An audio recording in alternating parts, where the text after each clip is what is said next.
All right, guys, so I want to talk to you guys about something that I find really interesting, and that is the current situation of tensions between Turkey and Greece. It's like Troy versus Achaia. I mean, it's it's fascinating. You got Turkey versus Greece, and you just see these little events taking place, which may seem to be insignificant, but they are all signs of tensions building up. So just recently, the United States just canceled its support for the creation of the EastMed pipeline. EastMed pipeline is, well, the title is quite self-explanatory. It is the Eastern Mediterranean pipeline, which the Israelis and the Greeks and the Greek Cypriots have been talking about building. And the whole idea of the EastMed pipeline would be that Israel would transport natural gas to Europe via Greece and Cyprus. This is the idea of the EastMed pipeline.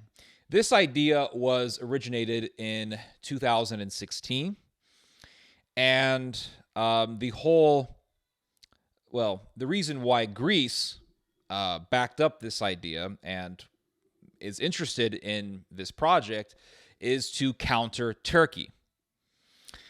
And Greece wants to undermine the rising Turkey, the rise of Turkish power in the Eastern Mediterranean, because Turkey currently is the regional superpower that is rising above all the other countries in the Eastern Mediterranean.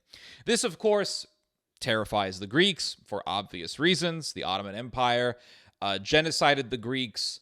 The Turks today don't like Greece. Turkey has a tremendous amount of tensions. And remember, the Ottoman Empire in the past controlled Greece. Turkey has a history of ruling over Greece. So anytime you have countries that used to be at war with each other, or when you have a country that used to rule over a particular country, even though the country that was colonized or that was conquered and controlled or occupied may now be independent, there are always going to be these fears amongst the population that the former occupier may return. Americans don't really think about these sorts of things because we are sandwiched in between Canada and Mexico, both of whom are America's geopolitical bitches. Mexico and Canada does whatever America wants. Whereas when you look at someone living in Greece, they are right next to Turkey. Smack right next to Turkey, a country that at one point invaded Greece, controlled Greece, occupied Greece. So a lot of history is there, and from that history emanates great, deep consternation, which is understandable. You can't blame the Greeks. Greece and Turkey are currently rivaling over little islands in between Greece and Turkey. Turks will say, those islands belong to us. Greece says, no, they don't. Kind of like China versus Japan over the Senkaku. Very similar type of situation. But anyway, under the Trump administration, the United States said, yeah, we'll support this idea of an EastMed pipeline. The reason why the Americans supported this project, or at least vocally supported this idea, it was because the Americans saw it as a way to counter the Russians. Let's not forget that the Russians and the Germans are almost nearly finished, or they really are finished, with their Nord Stream 2 pipeline. They just have to bring it into operation at this point. And this, of course, angered the Americans, because the Americans don't want the Germans to be energy dependent on the Russians. Remember, when Trump was president, he called the Germans the slaves of the Russians, and this, of course, pissed off Angela Merkel, pissed off Germany. But what Trump said reflected America's concerns of a Europe that is dependent on Russia for energy. So the Americans, the U.S. government under Trump, liked the idea of an EastMed pipeline, an Eastern Mediterranean pipeline, in which Israel, which is one of America's biggest allies, it's America's biggest ally in the Middle East, Israel would transport natural gas into Europe via Greece and Cyprus. The Americans, of course, like this idea because, hey, the Americans would rather have Europe get energy from Israel as opposed to Russia. But just recently, really, I want to say maybe a week or two ago, the Americans said we no longer support this idea. This, of course, has worried the Greeks because the Greeks want America's support. In 2019, again, when Trump was president, U.S. Congress voted in favor for a bill that would support the idea, or support America pursuing cooperation in the Eastern Mediterranean. Basically, this bill favored the idea of America being a leading partner in the Eastern Mediterranean.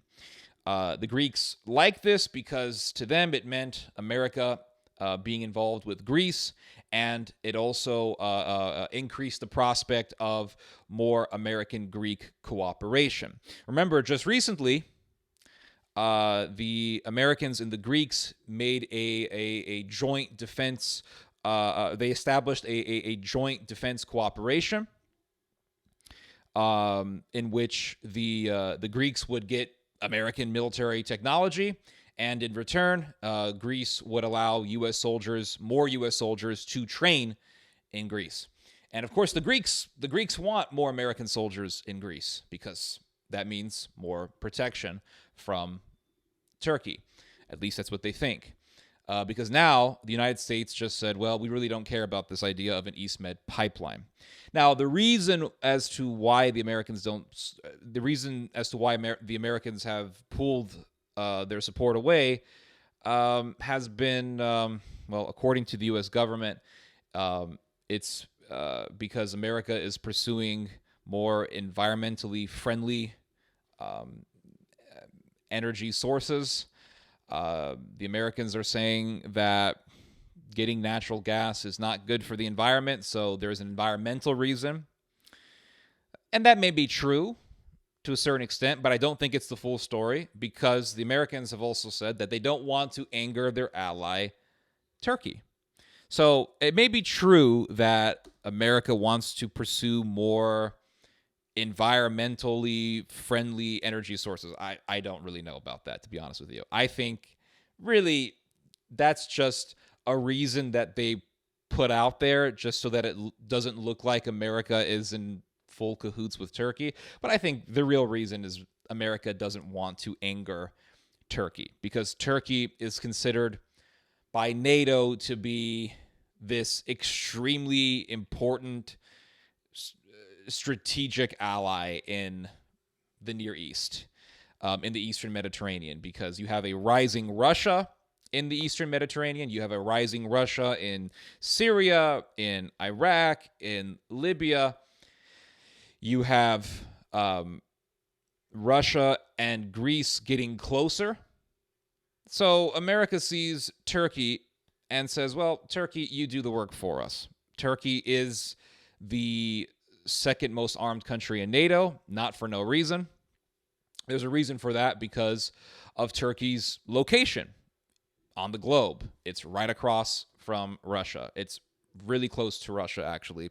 I don't think people really understand how close Turkey is to Russia. Like, when we think of Turkey, we think of the Middle East. Like, oh, it's the Middle East. Russia up here, Turkey down here. You know, they're really far apart. But Russia is a huge freaking country, and that's understating it. Russia is ginormous. It's so damn big that from Turkey, you could just go right to Georgia, and from Georgia, you're in Russia. They're that close to each other. It's insane. And so Turkey's position right on the Black Sea, and Russia being right near the Black Sea through Ukraine, Turkey is very important to the United States because the United States sees Turkey as a check against Russian advancement. And then, of course, Turkey is right near the Caspian Sea. And then right across the Caspian Sea is Central Asia, which Russia has a lot of interest in because Russia used to control Central Asia. And Russia sees Central Asia as part of its sphere of influence. So Turkey could be used as a proxy for America's sphere of influence in Central Asia, in the Middle East. So that's why America is so down with Turkey. America is in such a strong alliance with Turkey, and so they don't want to anger the Turks. It really is that simple. There was an article on the Jerusalem Post, and this is what I also found interesting about this whole story.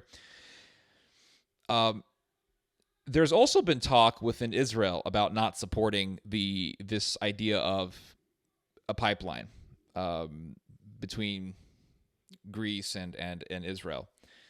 So Israel's State Department, I had to write this down because I can't remember this.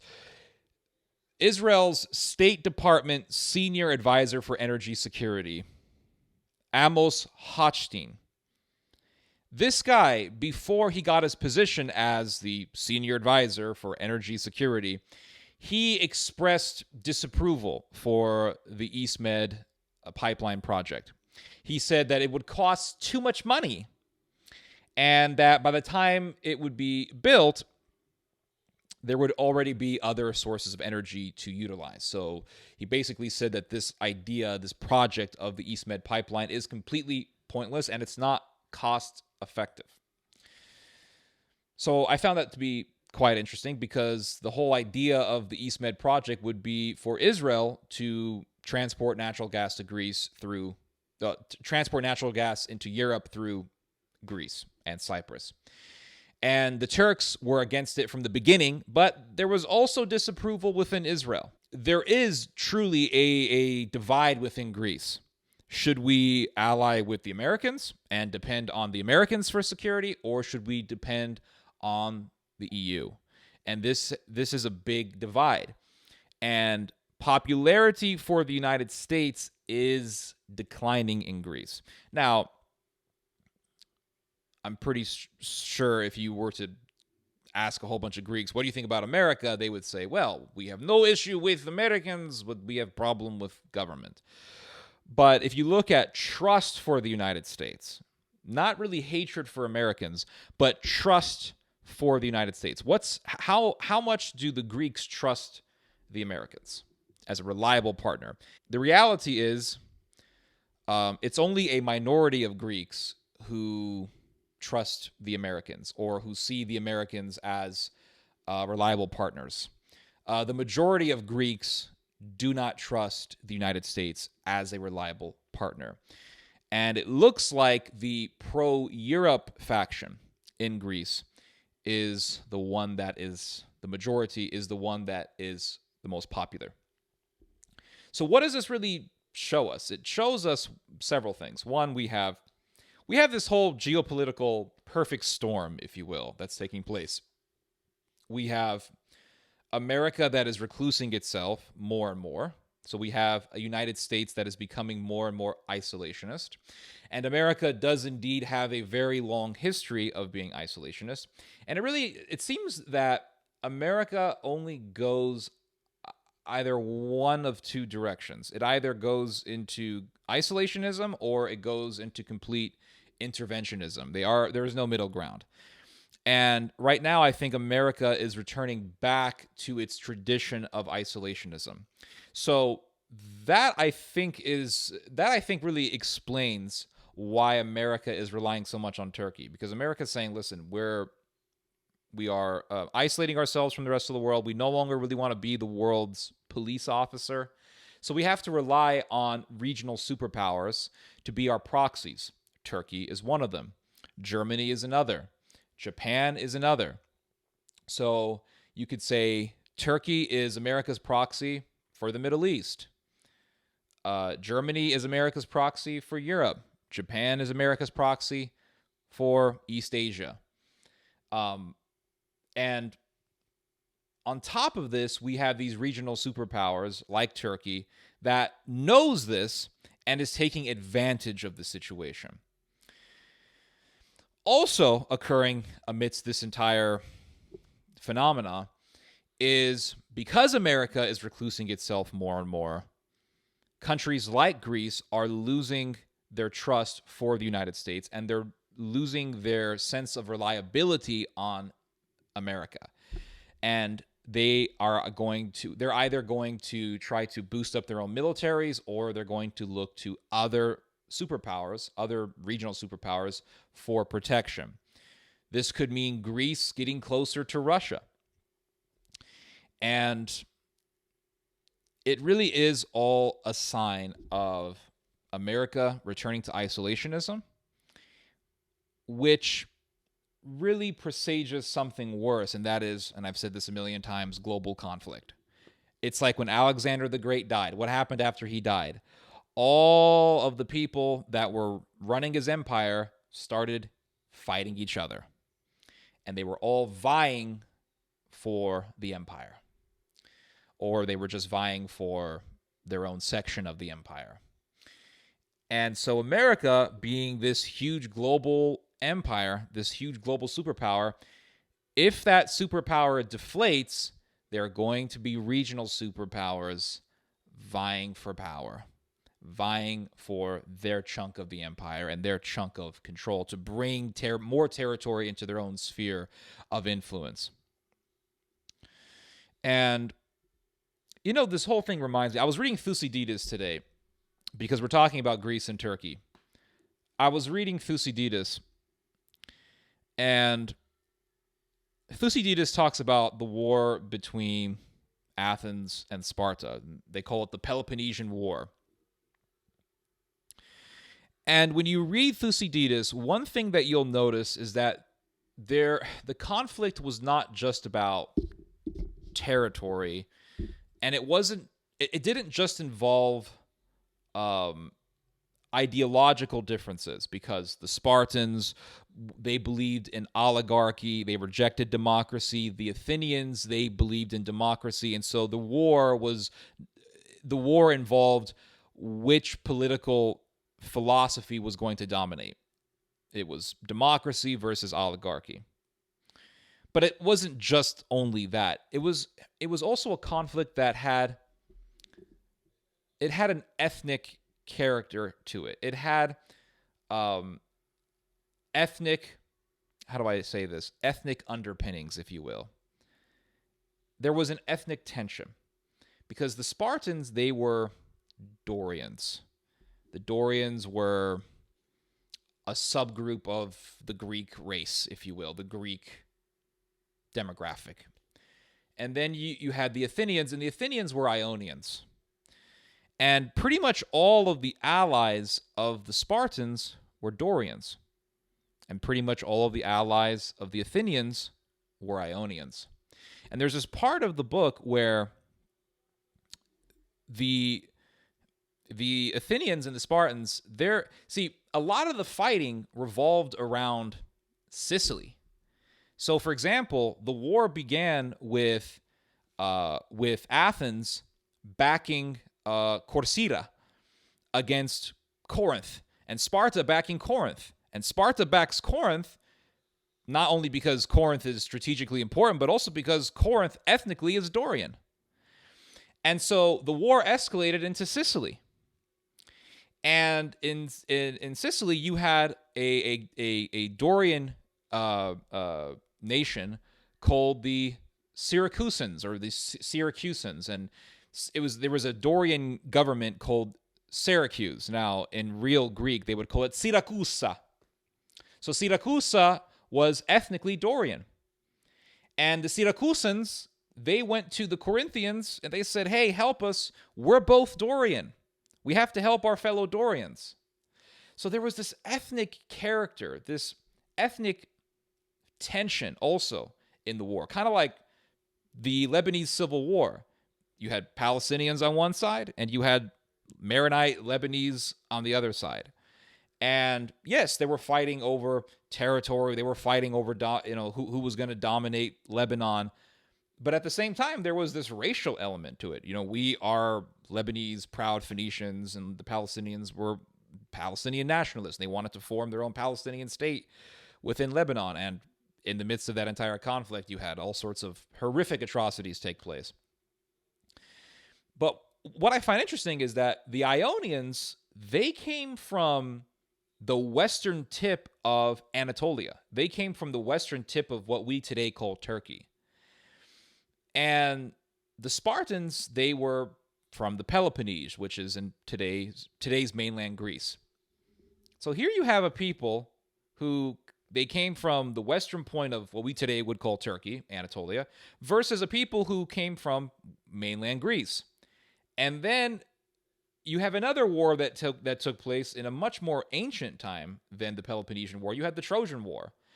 And in the Trojan War, you had the Achaeans, who came from mainland Greece, versus the Trojans, who came from ancient Anatolia, from what we today would call Turkey. And so when I look at this war, this conflict between the Greeks and the Turks, I don't really see it as Greek versus Turk, although that is definitely the case in the sense that race, for the most part, is a social construct, or national identity, I would say, is a social construct. So in the social construct of Turkey, they consider themselves Turks. But if you actually look at the genetic makeup of the people who live in Turkey today, a lot of them are ethnically Greek, because that whole region was inhabited by Greeks in far antiquity. They were eventually Christianized, and then they were eventually Islamized. So what we're really dealing with in Turkey, for the most part, are just Islamized Greeks. And when I look at this war, this conflict, this tension between the Greeks and the Turks, I don't really see it as Greeks versus Turks, because to me, real Turks are people from Turkmenistan, Kazakhstan, Uzbekistan. Those are the real Turks. People in Turkey, they didn't really call their country Turkey until after World War I.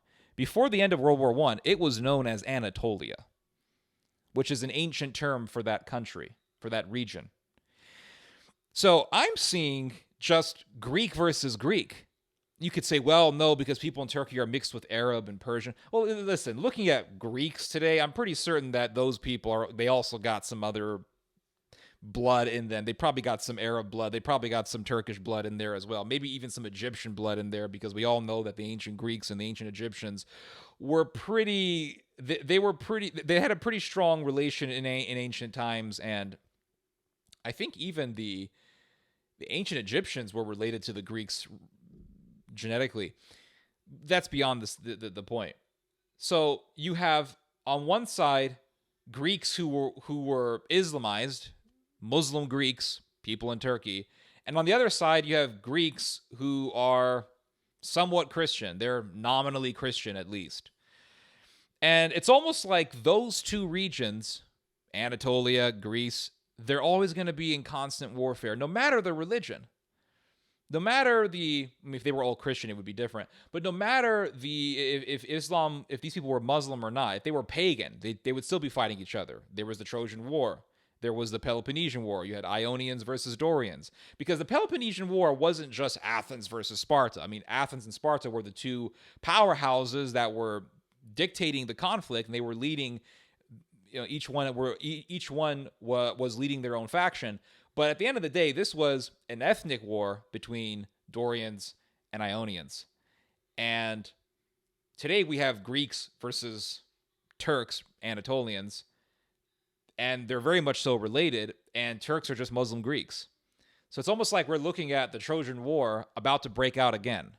I just thought that was an interesting thought. I know a lot of people are going to disagree with me on this. Greeks and Turks would probably disagree with me. If you disagree with me, fine. Tell me why you think I'm wrong. It's just a thought that I have. It's a fascinating observation that I made today as I was reading Thucydides. Anyway, you guys just heard some theology. God bless.